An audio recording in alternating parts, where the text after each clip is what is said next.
The dining room glowed with candlelight, the long mahogany table groaning under the weight of a honey-glazed ham, roasted root vegetables, and two kinds of pie. I was reaching for the cranberry sauce when my son-in-law Brad slammed his wine glass down with a deliberate crack. "How does it feel to be useless, Catherine?" he snarled, his lip curling over the words. "Your career is over, and we only tolerate you for your house." The table went silent. Jessica stared at her plate, saying nothing. My two grandchildren froze with forks halfway to their mouths. The Christmas lights on the tree suddenly seemed garish, too bright.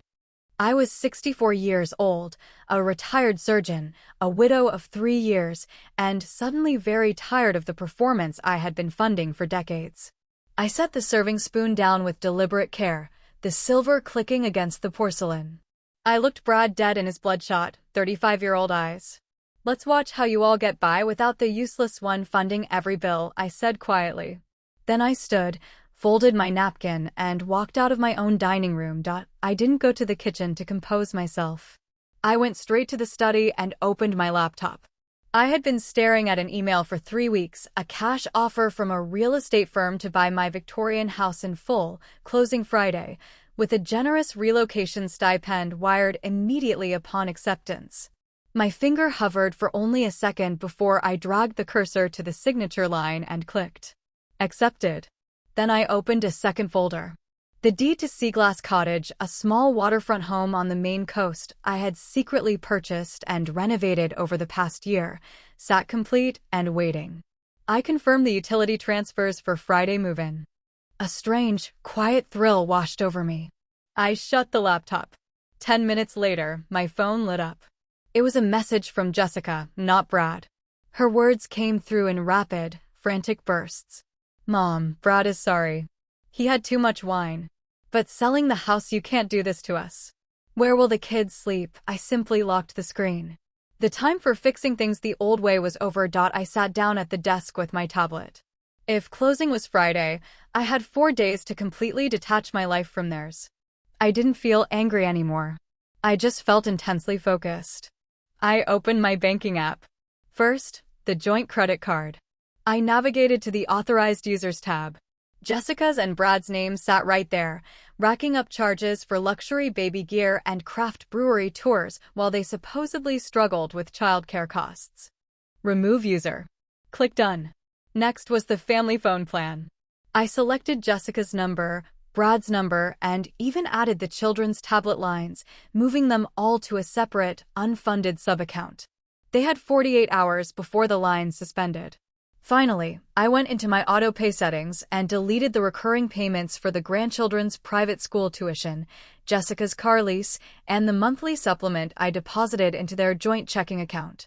Every click felt like untying a heavy weight from my ankles. My phone rang. My 88-year-old mother, Eleanor's contact photo, glared at me. I let it go to voicemail. I walked into the master bedroom and pulled down 2 large suitcases from the top shelf of the closet. I started laying out wool sweaters, waterproof boots, and my favorite flannel shirts. I had spent decades making sure everyone else had full plates, warm homes, and secure futures. Now I was packing for my own comfort.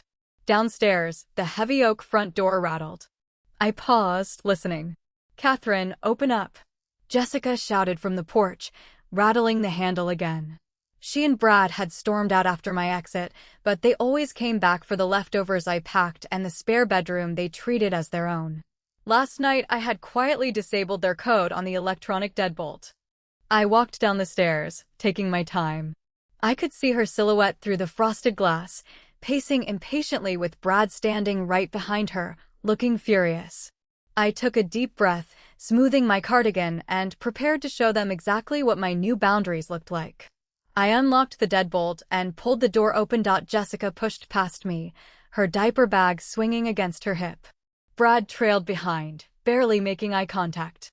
"Why is my code not working?" Jessica demanded, dropping her keys loudly onto the entryway console. "And what is this insane rumor about selling our house?" I closed the door calmly. "It isn't a rumor, Jessica.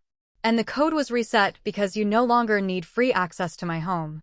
Brad scoffed, wandering toward the kitchen to inspect the refrigerator. "Come on, Catherine." She's just emotional. The kids need stability.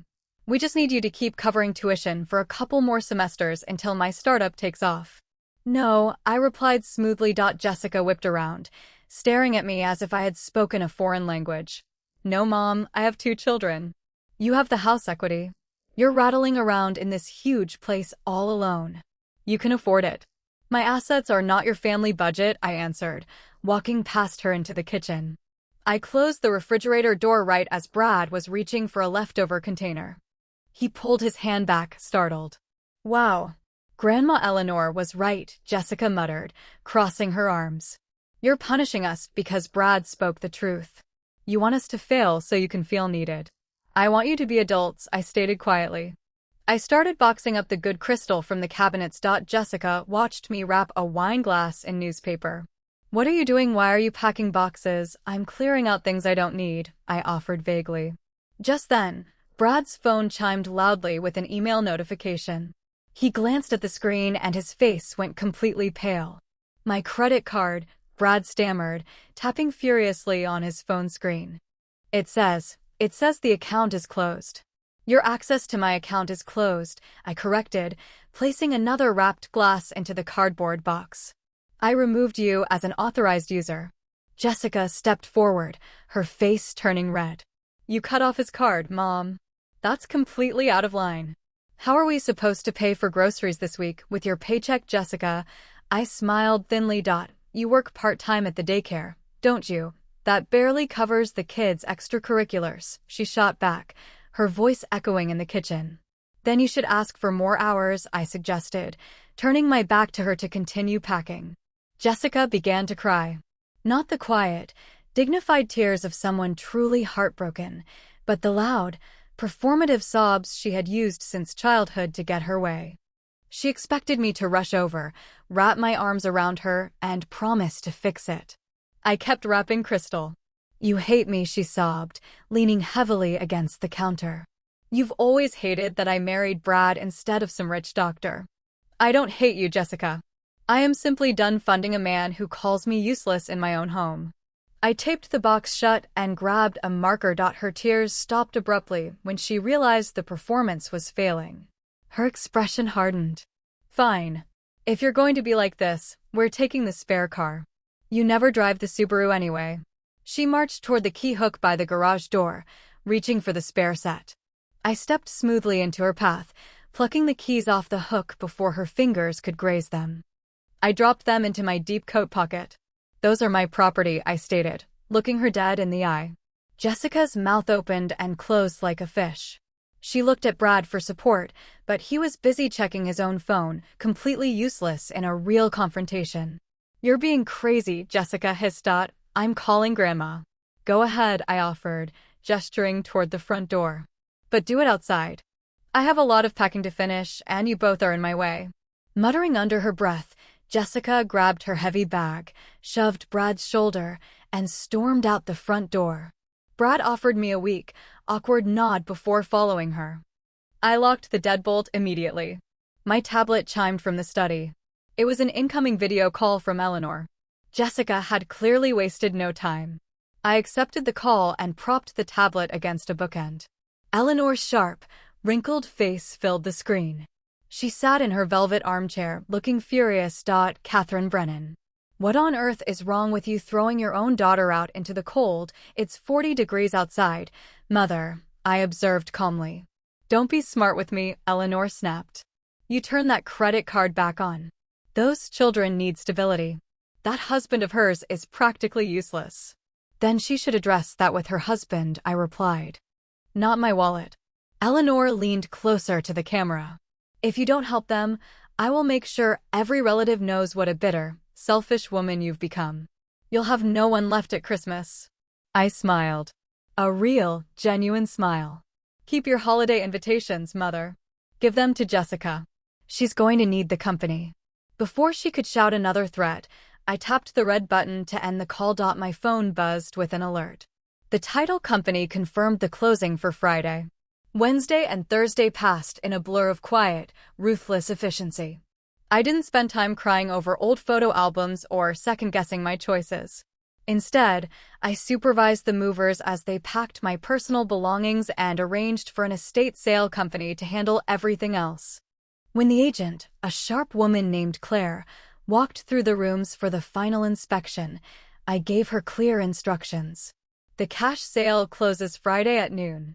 I want the new owners to have vacant possession. Most importantly, no relatives are allowed on the property after closing under any circumstances. If my daughter tries to claim residency or demands access, you refer her to the new owners. Claire simply nodded and added a clause to the closing documents. Next was the spare car. I called a local dealership and sold the Subaru for cash. When the tow truck pulled into my driveway to collect it on Thursday afternoon, I stood on the porch with a cup of tea, watching them hook it up. Right as the truck began to pull away, Jessica's minivan slowly drove past my house. She slammed on the brakes in the middle of the street, staring through the windshield as her backup plan was hauled off down the road. She didn't get out of the car. She just sat there, mouth slightly open. I didn't wave. I just turned around and walked back inside, locking the door behind me. By Friday morning, the house felt entirely different. It was no longer a waiting room for my family's endless demands. It was just a house. I was in the living room, rolling up a Persian rug to store away, when a heavy, frantic knock hammered against the front door. I checked the security camera feed on my phone. It was Jessica, holding a stack of mail in one hand and her dead smartphone in the other. Her face was flushed red with anger and panic. I opened the door, leaving the heavy metal security screen locked firmly between us. My phone stopped working, she shouted, holding up the useless device. I was trying to call the school about Emma's tuition, and my data just cut off. I had to use Brad's phone to check my email, and the school just sent a withdrawal notice for the kids. What did you do? I stopped paying for them, I answered evenly, wiping dust from my hands onto a towel. You didn't even warn me, she shrieked, gripping the mesh of the screen door. I told you on Monday I was no longer your safety net. You chose not to believe me. That is not my problem. She pressed her hands flat against the screen, her voice dropping into a desperate whining tone. Mom, please. We have rent due next Monday. I don't have income and Brad's startup folded. You have to write me one last check. Just one to get us through the month. Then I swear we'll figure it out. I looked at her, searching for any sign of genuine accountability.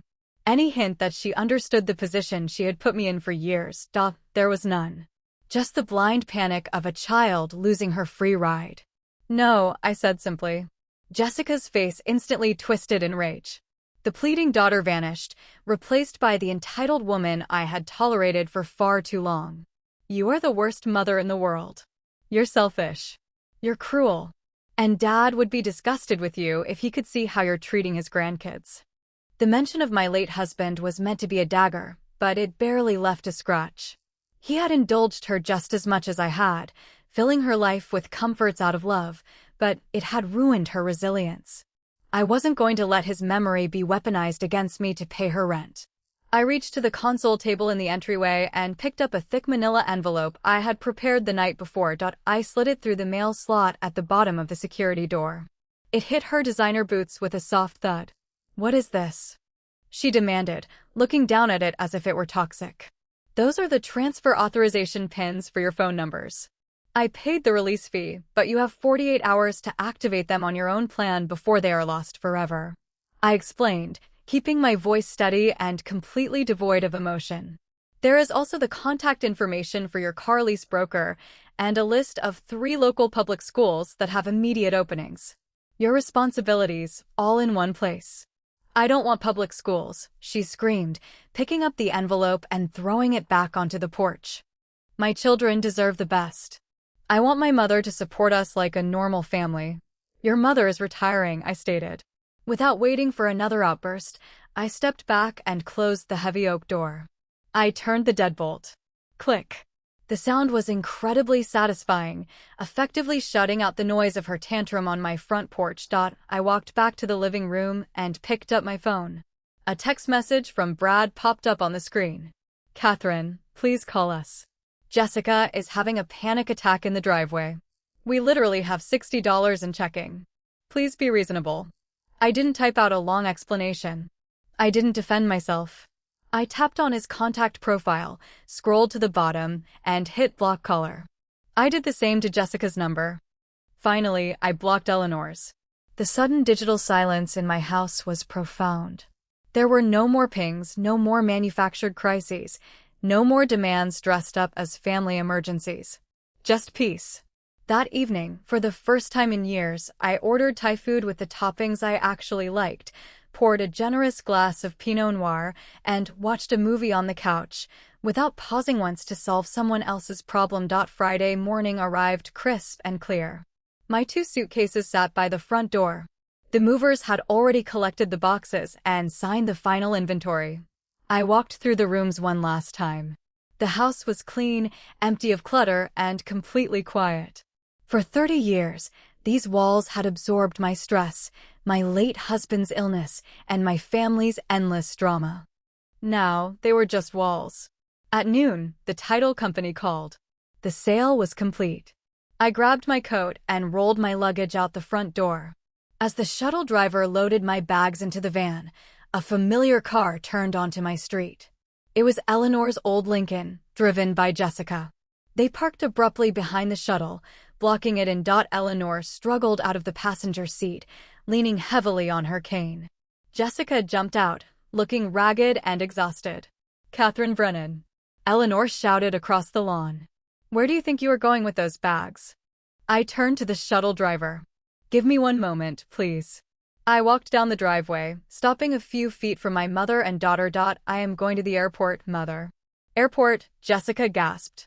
"You're going on vacation while we are literally homeless." "I am moving to Maine," I corrected, enjoying the shock that washed over their faces. "The house is sold. I signed the papers an hour ago." Eleanor slammed her cane into the concrete. "You cannot do this. Family stays together. You have a duty to these children." "My duty ended when she turned 30, I said calmly. "It's time." She raised herself. "Move your car, Jessica," I instructed, my tone dropping to a low, authoritative register.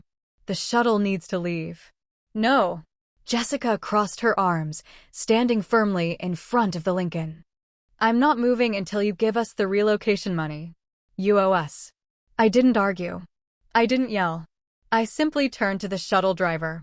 "Can you back over the grass to get around them?" The driver, a burly man who clearly didn't want to be involved in family drama, nodded. "Yeah, lady. No problem." Jessica's eyes widened as the shuttle engine revved. I climbed into the back seat and rolled down the window. "You're abandoning us," Jessica cried out, finally realizing I wasn't bluffing. There were no tears this time, just genuine fear. "I'm freeing us," I replied. Eleanor pointed her cane at the van. "If you leave, Catherine, do not ever expect me to speak to you again." "I'll accept those terms." I smiled.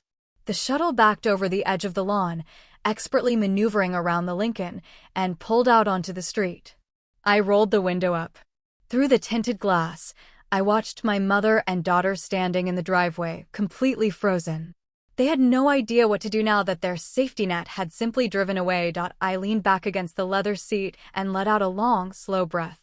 The knot in my shoulders, a knot that had been there for over a decade, finally dissolved. "Which airport, ma'am?" the driver asked. "Portland, Maine," I answered. "And take your time. I'm in no rush." The air on the Maine coast was sharp and salty, smelling faintly of pine and wood smoke. I sat on the small deck of Seaglass Cottage, sipping chamomile tea and watching the Atlantic crash quietly against the rocks below. It had been 4 weeks since I left Connecticut. The volunteer clinic work was challenging, but deeply rewarding, and my new neighbors treated me with immense respect. I opened my laptop to check my emails. Among the work updates and newsletters was a message from an unrecognized address. I clicked it open. It was from Jessica. "Hi, Mom, just updating you. Brad finally got a job at a delivery service. I picked up more shifts at the daycare. We had to move into a 2-bedroom apartment. Eleanor is furious with you, but we're surviving. Hope Maine is okay." I read the words twice. Jessica finally got a job. They hadn't starved. They hadn't collapsed. Forced into a corner, they had actually figured it out. Just like I knew they would. I didn't reply to the email. I simply archived it. I closed the laptop and leaned back in my chair, wrapping my hands around the warm mug. I didn't feel guilty. I didn't feel like a bad mother. I just felt like a woman who had finally reclaimed her own life. The ocean stretched before me, vast and full of possibilities. For the first time in 64 years, my time, my money, and my peace belonged entirely to me. For a long time, I used to think that being a good mother meant being a permanent safety net. But I learned the hard way that when you constantly cushion someone's fall, you're just preventing them from learning how to stand. Stepping back wasn't about punishing my family. It was about saving myself. I finally realized that you can't buy peace, and love shouldn't require you to sacrifice your own future. Sometimes the healthiest thing you can do for everyone is to simply say, "Let's watch how you manage on your own," and walk away. Have you ever had to make a tough decision to protect your own peace, even if it meant disappointing your family? How did you finally draw the line? I'd love to read your experiences. So please share your story in the comments below. If this story resonated with you, please hit that like button and subscribe to the channel for more stories about setting boundaries, finding your voice, and reclaiming your life. Thanks for listening, and I'll see you in the next video.